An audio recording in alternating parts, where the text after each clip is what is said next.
Sekarang metode mencari cuan di kripto ada banyak ya. Kita jelasin sedikit-sedikit aja metode-metodenya. Tapi biar teman-teman pada tahu gitu. Nanti mau memilih yang mana dan cara kerjanya ya.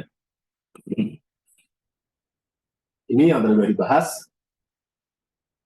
Kita harus tahu dulu namanya trading melawan investasi. Apa bedanya versus ya.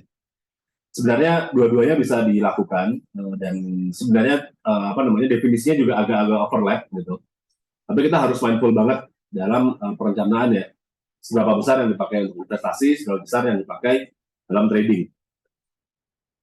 Saya akan membagi trading dan investasi jadi dua kategori ya. Pertama berdasarkan waktunya, yang kedua berdasarkan aset yang ditransaksikan. Berdasarkan waktu, investment atau hodl, position holding, swing trading, day trading, dan scalping. Berdasarkan aset yang ditransaksikan, spot trading dan derivative trading. Berdasarkan waktu, investing. Intinya saya putar uang tanpa rentang waktu tertentu, pokoknya panjang aja dan nggak terlalu dipikirin mau berapa lama gitu. Bisa jadi berapa minggu, berapa bulan, berapa tahun, atau mungkin dekade ya.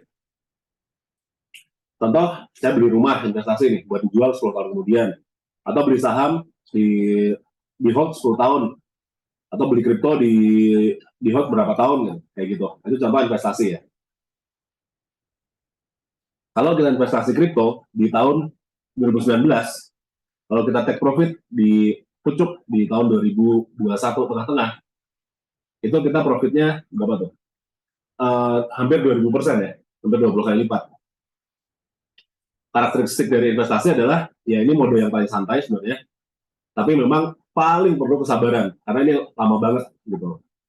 Dan ya kadang-kadang sih kita bisa hitung ekspektasi profitnya ya, cuman most of the time kita nggak bisa ngitung banget ekspektasi profitnya gitu. Tapi ini adalah metode yang paling santai. Dan perlu kesabaran, dan jadinya perlu kesabaran ya, karena metode yang paling santai kita perlu sabar nunggu lama, dan perlu riset yang mendalam, biasanya dalam hal fundamental dan hal-hal lain di luar price action. Berikutnya position holding, ini rentang waktunya cukup panjang, tapi di bawah 1 tahun biasanya. Trading dengan waktu yang panjang, tapi di bawah 1 tahun. Contoh beli kripto, terus jualnya di dalam quarterly basis ya. Contoh beli di bulan Januari, jual di bulan Mei, beli di bulan Oktober, jual di akhir tahun ya, kayak gitu-gitulah.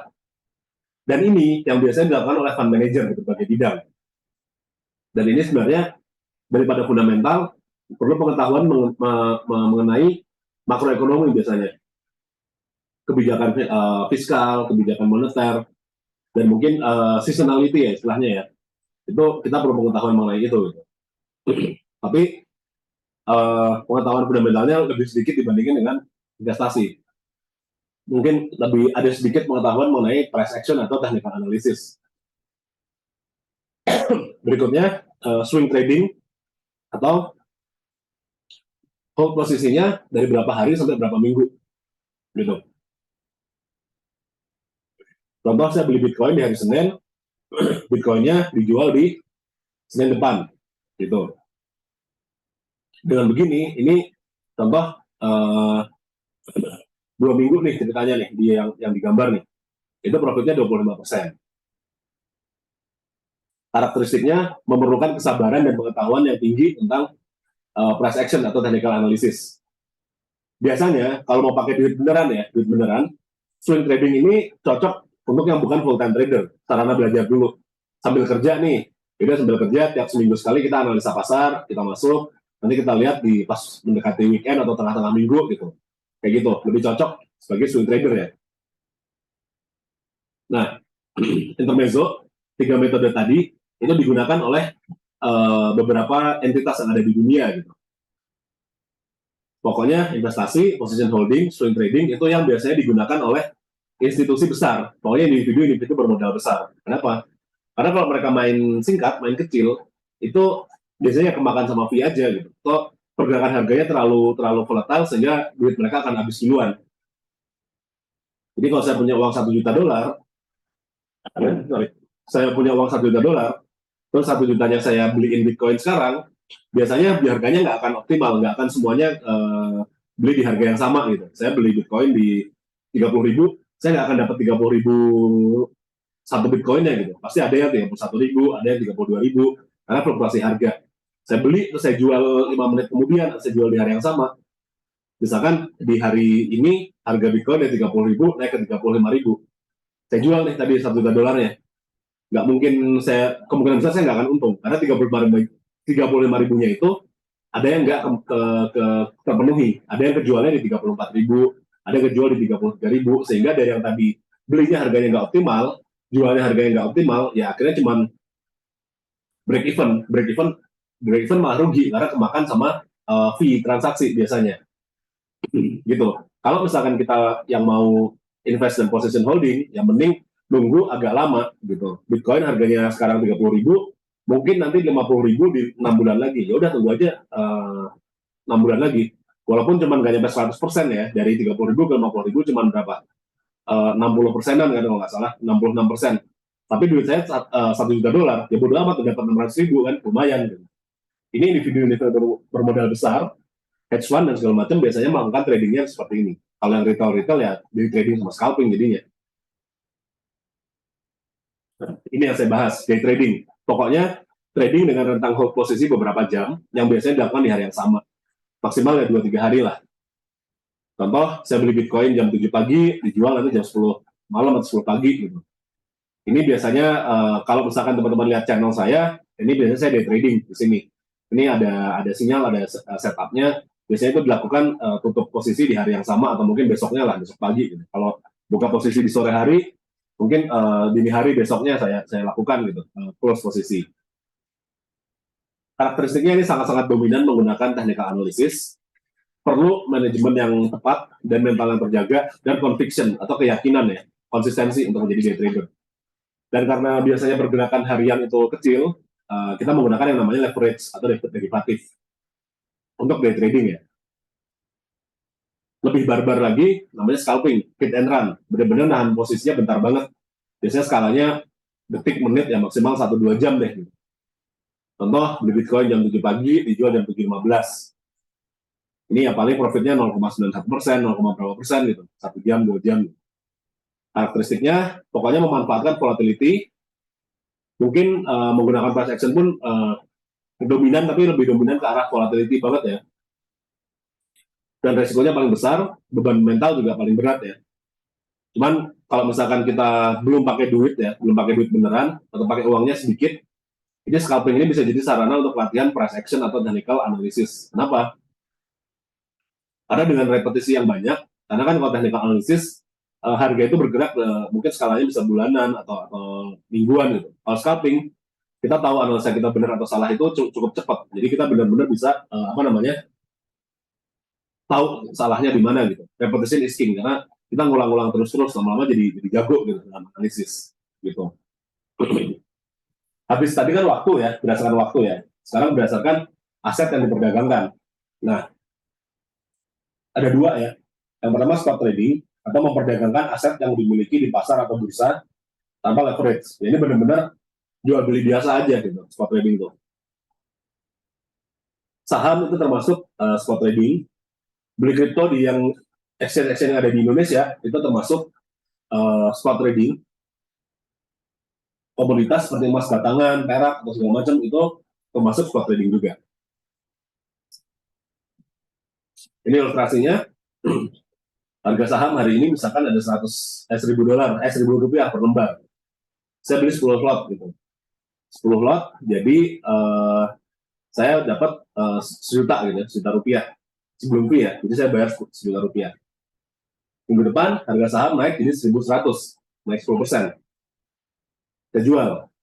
Jadi saya ngeluarin duit 1 juta, dijual jadi dapat 1.100.000. Dikurangin fee lah, fee paling berapa gitu. Ini spot trading.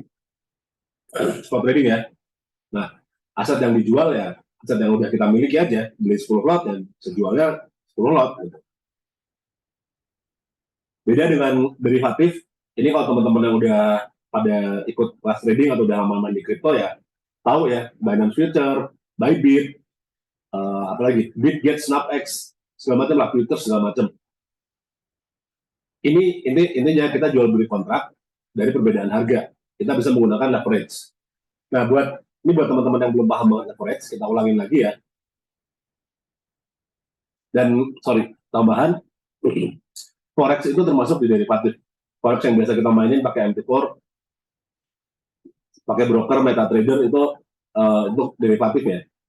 Karena kita nggak benar-benar beli emas, beli yen atau beli euro gitu. Contohnya di sini kalau di emas naiknya sebenarnya cuma 1%, tapi profitnya bisa ribuan dolar atau ratusan dolar gitu. Itu karena menggunakan leverage. Karakteristiknya high risk high reward, dan harga turun pun kita masih bisa cuan karena ada fitur short atau bahasa Indonesia itu jual kosong. Untung rugi berlipat-lipat dibandingin sama spot karena adanya leverage ya. Nah, ini masalah versi awamnya. Saya akan menjelaskan versi mudahnya untuk orang awam. Apa bedanya long sama short ya? Ya long itu sebenarnya jual beli ya. Jual, kalau harga naik kita profit, kalau harga turun kita loss gitu ya. Beli aset dijual lagi saat harganya naik. Kalau short itu melakukan jual kosong dengan harapan aset akan turun. Kalau harga turun kita profit, kalau harga naik kita loss. Pertanyaannya kok bisa? Gini, ini mekanisme short ya. Broker itu punya aset. Asetnya saya pinjam. Broker punya Bitcoin. Si Binance punya Bitcoin. Saya pinjam Bitcoin nih. Saya pinjam 1 Bitcoin. Nah, begitu saya trigger ordernya, itu langsung saya jual si Bitcoin tersebut. Terus harganya ceritanya turun ya, ceritanya. Nah, habis itu kalau harganya udah turun, saya beli si Bitcoinnya yang tadi dengan harga yang lebih rendah. Si Bitcoinnya saya balikin ke broker, selisihnya buat kita. Itu kenapa kalau short bisa cuan, kayak gitu ya. Misal harga Bitcoin 20.000 di short, terus harganya turun jadi 15.000. Berarti saya cuan, kalau di close saya cuan 5.000, kayak gitu ya.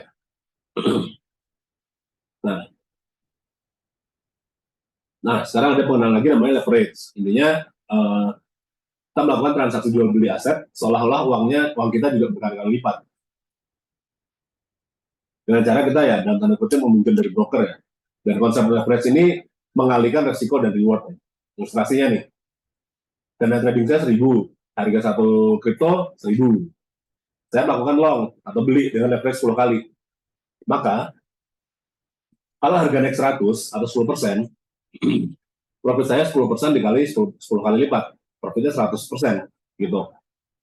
Tapi dana tradingnya tadinya harusnya 1.100, tapi jadi 2.000 gitu ya. Terus tapi kalau harganya turun 50, instead of loss 5%, lossnya malah jadi 50% karena dikali sama leverage tadi. Jadi dana tradingnya harusnya 950 malah jadi 500. Dan ilustrasi ini nggak ngitung fee ya. Jadi ini si 2.000 tadi masih dikurangin fee, si 500 tadi masih ditambah fee lagi lossnya. Notnya, kalau udah rugi melebihi batas likuidasi, ya biasanya posisi kita akan ditutup secara paksa ya. Kalau di derivatif, gitu. Karena kan ibaratnya kita minjem uang dari broker dengan yang diresikukan adalah uangnya kita sendiri. Jadi begitu uangnya udah loss senilai dengan batas maksimal, ya udah ditutup secara paksa. Jadi kalau sembarangan pakai leverage akan membuat dana trading habis dalam sekejap. Hati-hati ya. Lalu sekarang airdrop. Ya sebenarnya jelasnya, gampangnya, airdrop itu adalah bagi-bagi kripto gratis untuk melakukan kegiatan marketing secara gratisan. Nah, ngapain emangnya bagi-bagi kripto gratis? Karena industri kripto itu sangat kompetitif. Banyak project yang berusaha mendapatkan user dengan berbagai iming-iming ya. Pokoknya project A maunya dapat user, project B mau dapat user, mau dapat adopsi lah. Nah, caranya ya udah, si user dikasih aja token gratisannya. Sebenarnya ceritanya kriptonya belum ada nilainya nih. Kalian dikasih kripto, tapi lakukan tugas nih, pemasaran. Follow Twitter, tes jaringan, melakukan transaksi, atau submit media sosial, promosi, dan lain-lain lah. Dikasih kan kriptonya. Ya, gitu. Nanti kan tinggal kalau kriptonya udah masuk exchange, sudah di list, harganya naik, bisa dijual. Tapi ya resikonya sebenarnya akhirnya kripto yang tadi bisa jadi gagal, projectnya nggak ada nilainya, atau ya harganya mau naik dikit atau besar ya nggak tahu kita. Jadi kalau airdrop ini mungkin resikonya lebih kepada waktu sama energi yang kita pakai sih. Gitu. Tapi ada contoh airdrop yang sukses ya Uniswap, kalau nggak salah pernah bertransaksi di DEX-nya aja waktu dapat kalau nggak salah waktu itu 400 uni ya, satu uninya $3, kurang lebih $1.200. Dan sekarang nggak tahu udah lebih lagi ya.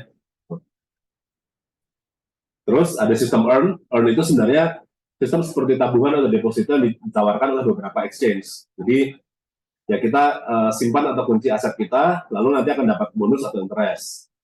Biasanya akan dibayarkan dengan aset kripto yang sama. Kalau teman-teman lihat di Binance Earn gitu ya, ada tuh, ada DOT, ETH, BNB, BTC, dan segala macam ya. Jadi kalau kita ngunci aset kripto kita, nanti akan dapat bonus tambahan sebesar segitu persen dari asetnya. Gitu. Tapi ya resikonya kalau misalkan sebelum periode kunci selesai, asetnya turun, kita nggak bisa jual, misalkan kayak gitu. Misalkan dikunci 90 hari, di hari ke-89 nilainya turun jauh banget. Pas 90 akhirnya kita rugi kan, walaupun nilai kriptonya, jumlah kriptonya nambah, tapi nilainya turun, kayak gitu. Terus ada juga yield farming dan staking, pokoknya pada dasarnya ini memanfaatkan protokol decentralized finance ya. Kalau farming itu gampangnya mengunci dua jenis kripto untuk mendapatkan sebuah token dari DEX. Jadi kalau ada kripto A tambah kripto B, kita kunci, nanti kita akan dapat kripto A, atau bisa kripto B atau kripto C, pokoknya dapat kripto lain aja. Kayak gitu. Kalau staking biasanya yang dikunci satu doang, nanti bisa dapat A, bisa dapat B atau yang lainnya, tergantung banget. Gitu. Nanti ini begitu bab trading sudah selesai, saya akan mengenalkan ini dan menelaah lagi konsepnya dengan setup yang lebih bagus lagi, termasuk nanti ke security-nya sama masalah teknologinya ya, gitu. Nah, ini saya ngasih risk profile ya dari setiap metode ya. Jadi saya kasih satu itu yang paling aman, terus saya kasih relatif itu maksudnya segini kali lebih beresiko. Gitu. Jadi kalau ada satu, saya kan tulis ini stable coin earn nih, resikonya satu nih, gitu. Tapi kalau ada yang 15, berarti dia 15 kali lebih beresiko daripada stablecoin earn. Ini menurut saya ya, saya bikin indeksnya gitu. Kita harus memahami dan pilih yang cocok. Nah, stablecoin earn ini paling rendah resikonya ya. Cuman potensi keuntungannya sangat kecil. Paling berapa sih? 8% setahun, 20% setahun gitu lah. Dan effortnya kecil. Udah tinggal beli stablecoin, tinggal dikunci tinggal gitu. Dan ini dilakukan di exchange. Kalau ada staking yang dilakukan di central exchange juga sebenarnya resikonya lebih besar, tapi masih kecil lah, masih aman lah. Sama waktunya pendek menengah, potensi keuntungannya lebih besar daripada stablecoin earn, tapi masih kecil menurut saya ya. Terus ada juga staking di decentralized exchange. Ini yang udah nanti kalau udah masuk ke DeFi ya, kayak PancakeSwap itu ada staking cake-nya gitu kan. Nah ini resikonya mungkin lebih besar daripada staking di centralized exchange. Waktunya tapi bisa pendek ya, bisa pendek sampai panjang terserah kita. Tapi potensi keuntungannya ada resikonya, ada potensi lebih besar. Tapi memang effortnya lebih besar karena kita perlu paham tentang DeFi dulu. Dan ini cukup complicated sebenarnya untuk pemula ya. Oke, berikutnya crypto earn yang tadi sebenarnya ini nggak beda jauh sama stablecoin earn, tapi bedanya ini pakai kripto gitu aja. Lainnya kurang lebih sama lah. Nah, tapi crypto earn ini sangat terikat dengan spot investment. Karena kalau kita udah beli kripto, ya ada resiko naik turun kan harganya kan. Jadi walaupun kita udah dapat kriptonya, tapi kalau resikonya ternyata kriptonya turun kan rugi juga kan. Makanya resikonya sedikit lebih tinggi. Tapi kalau investasi, ya tadi saya bilang investasi ya panjang ya, skalanya tahun, mungkin dekade atau bulan lah gitu kan. Tapi potensi keuntungannya sangat besar. Kalau kita ada ngomong Bitcoin aja tadi ada 20 kali lipat kan. Memang effortnya ya nggak gede-gede amat sih, ya udah sabar aja nunggu gitu kayak gitu. Kalau habis itu yield farming resikonya lebih gede lagi, tapi ya kemungkinan potensinya juga lumayan gede. Gitu. Kita bisa mendapatkan keuntungan yang lebih besar, tapi dalam waktu yang lebih pendek. Tapi effortnya gede nih. Perlu pemahaman tentang DeFi-nya lebih banyak lagi, lebih gede lagi daripada yang staking ini. Ini lebih gede lagi daripada ini. Sorry, si yield farming lebih gede daripada yang staking. Gitu. Terus airdrop ini menurut saya resikonya kecil banget. Waktunya relatif pendek. Potensi keuntungannya medium sampai besar, tapi effortnya paling gede. Bener-bener effortnya paling gede. Jadi resikonya secara finansial menurut saya hampir nggak ada ya secara finansial. Tapi resikonya lebih kepada secara energi dan waktu ya. Susah banget soalnya untuk nyari airdrop yang legit gitu ya, atau airdrop yang jadi itu susah. Butuh riset yang detail banget di sini. Dari sini kita mulai ke yang trading ya. Sebenarnya trading itu gini, biar gampang, biar kita nggak ngulangin satu-satu. Antara spot dan derivatif, pokoknya derivatif mungkin 3-5 kali lebih beresiko gitu aja. Dengan yang sama ya, antara swing sama swing lagi misalkan sorry di sini gitu. Potensi waktunya sama antara swing spot sama swing derivatif, tapi potensi keuntungannya derivatif lebih besar gitu aja. Effortnya ya sebenarnya sama-sama aja sih. Day trading juga sama, day trading spot itu ya lumayan resikonya. Day trading derivatif gede, waktunya sama-sama pendek, potensi keuntungan ya derivatif of course lebih gede. Bagi kalau scalping, nah ini teman-teman perhatiin, scalping ini saya 100x-in kalau derivatif, ini paling gede. Jadi saya tidak menyarankan untuk scalping derivatif, kecuali duitnya dikit banget. Misalkan duitnya cuma ya $1 ya udah hilang, udah ya gitu. Oke, dan scalping ini better sebenarnya buat latihan ya, buat latihan trading, latihan technical analysis, ya gitu. Nanti silahkan disesuaikan kira-kira mau yang mana, sama effortnya juga buat teman-teman sekalian mau ngapain.